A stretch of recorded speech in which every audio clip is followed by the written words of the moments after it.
今新宿西口の前にですね、東トルキスタン独立をということでですね、ウイグルの皆さん頑張っていらっしゃいます。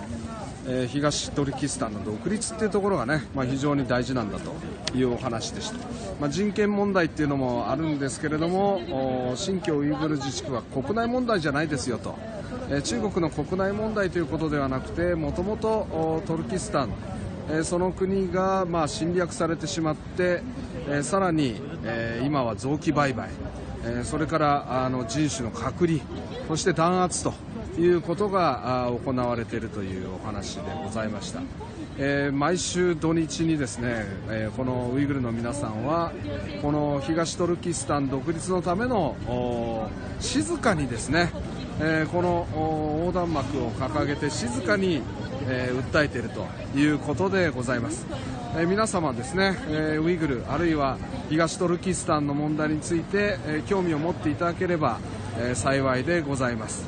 新宿西口で毎週土日にですね、午後にこの東トルキスタン独立の問題について静かに横断幕を掲げて訴えるということをされています。ぜひですね、皆様も聞きに来ていただけるといいのかなと。やっぱり生の声を聞くのが一番情報としてはね、すごいことかなと思います。でこちらにもですね、ご家族がもうその強制収容所に入れられたか、あるいは、どこにいるかわからないという状態のウイグルの方も来ています。もう独立しか道はないんだというお話もされていますので、ぜひご覧になっていただければと思います。